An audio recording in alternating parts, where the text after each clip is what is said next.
Iran dan Israel kini sama-sama terkecam. Di tengah ketegangan geopolitik dunia yang kian memanas, dua negara di kawasan Timur Tengah kembali menjadi pusat perhatian global. Iran dan Israel, dua kekuatan regional yang selama lebih dari 4 dekade berseberangan secara ideologis dan strategis, kini berada di ambang konfrontasi terbuka yang belum pernah terjadi sebelumnya. Suara drone, rudal, dan peringatan udara kini menggema di langit wilayah mereka, membawa bayangan perang yang menghantui warga sipil kedua negara. Akar permusuhan, dari revolusi hingga penolakan eksistensi. Konflik ini tidak muncul dalam semalam. Permusuhan mendalam antara Iran dan Israel berakar sejak revolusi Islam Iran pada tahun 1979. Sebelum revolusi tersebut, Iran yang saat itu dipimpin oleh Shah Muhammad Reza Pahlavi memiliki hubungan diplomatik yang relatif baik dengan Israel. Namun, semua berubah drastis ketika pemerintahan sekuler digulingkan dan digantikan oleh rezim teokratis di bawah Ayatollah Ruhollah Khomeini. Pemerintahan baru Iran secara tegas menolak keberadaan Israel, menyebutnya sebagai entitas Zionis yang ilegal dan penjajah tanah Palestina. Sejak saat itu, Iran tidak mengakui Israel sebagai negara sah dan secara konsisten menyerukan pembebasan Yerusalem dari pendudukan Zionis. Di sisi lain, Israel melihat Iran sebagai ancaman eksistensial, sebuah negara besar yang terus menyerukan kehancuran Israel dalam berbagai kesempatan internasional. Perang proksi, konflik tanpa perbatasan. Karena kedua negara tidak memiliki perbatasan langsung, konflik antara Iran dan Israel berkembang melalui mekanisme perang proksi, pertempuran yang dilakukan melalui pihak ketiga.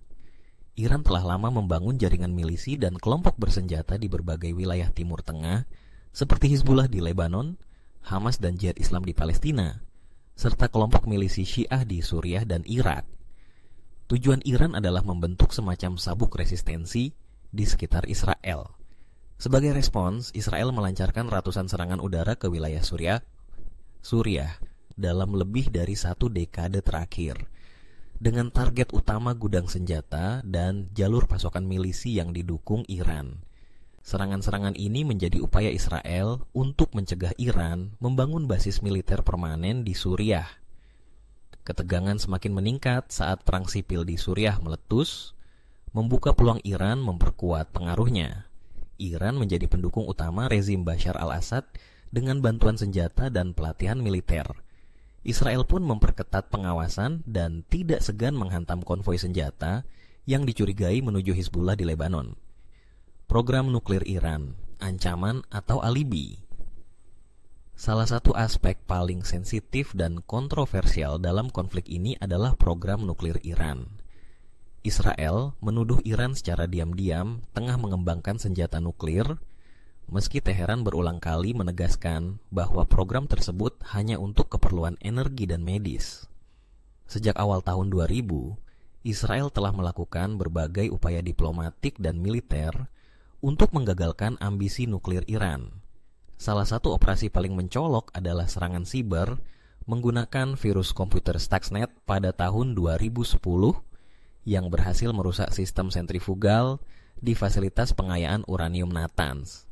Setelah Amerika Serikat keluar dari kesepakatan nuklir JCPOA pada tahun 2018 di bawah pemerintahan Presiden Donald Trump, Iran secara bertahap meningkatkan level pengayaan uraniumnya melewati batas yang disepakati. Hal ini membuat Israel semakin khawatir bahwa Iran hanya tinggal selangkah lagi dari memiliki senjata nuklir. Bagi Israel, ini merupakan garis merah yang tidak bisa dinegosiasikan. Blok-blok baru Timur Tengah, sekutu dan lawan. Ketegangan ini tidak hanya menyangkut dua negara, melainkan telah mengguncang konfigurasi geopolitik kawasan. Iran membentuk blok kekuatan bersama Suriah, Hizbullah, dan milisi Syiah lainnya. Sementara itu, Israel secara mengejutkan menjalin hubungan diplomatik dengan sejumlah negara Arab Sunni melalui Abraham Accords sejak tahun 2020. Kesepakatan tersebut mencakup Uni Emirat Arab, Bahrain, Maroko, dan Sudan. Bahkan Arab Saudi, negara yang dulunya enggan menjalin hubungan dengan Israel, disebut-sebut sedang mempertimbangkan normalisasi, terutama karena kekhawatiran yang sama terhadap dominasi Iran di kawasan. Poros kekuatan ini membentuk dua blok utama di Timur Tengah. Di satu sisi blok Iran dan proksinya, di sisi lain aliansi Israel dengan negara-negara Arab moderat dan Amerika Serikat. Perang siber dan operasi intelijen, medan pertempuran digital. Di luar serangan fisik, Iran dan Israel juga terlibat dalam pertempuran di dunia maya. Perang siber telah menjadi dimensi baru dalam konflik ini. Serangan saling balas menargetkan infrastruktur vital seperti sistem air, jaringan listrik, fasilitas kesehatan, dan bahkan industri pelabuhan. Pada tahun 2020, Israel menuduh Iran mencoba meretas sistem air nasional mereka, dan tak lama kemudian, pelabuhan besar di Iran mengalami gangguan setelah diduga diserang oleh unit siber Israel.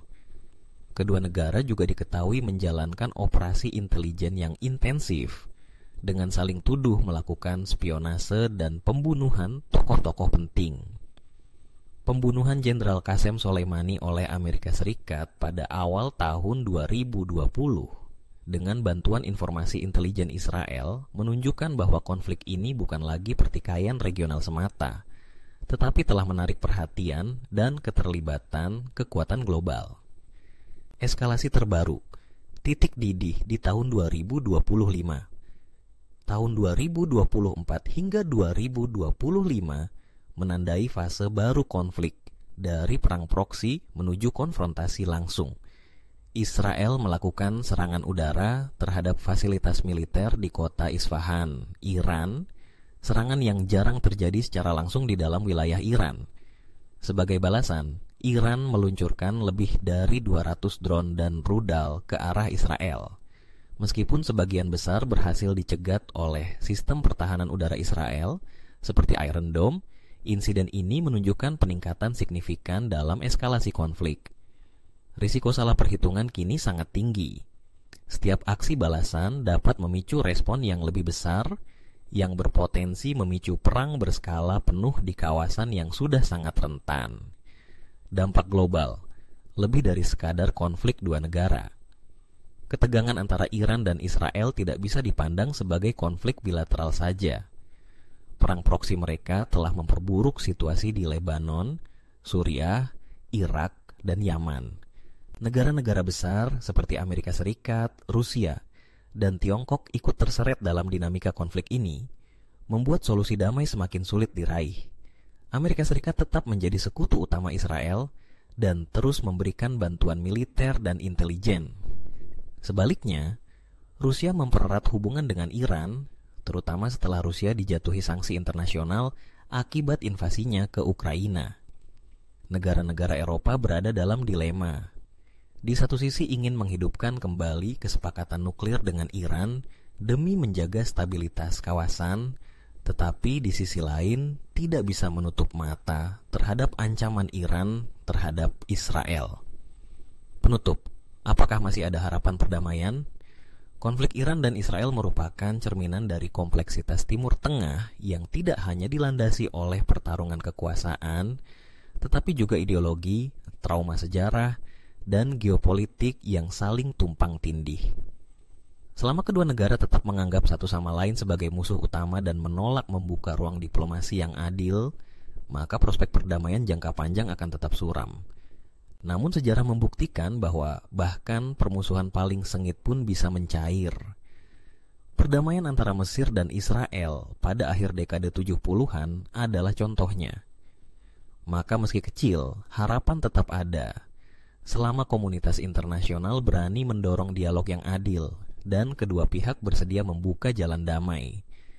Selama hal itu belum terjadi, kawasan Timur Tengah dan dunia akan terus hidup dalam bayang-bayang konflik dan kemungkinan meletusnya perang besar bisa terjadi kapan saja.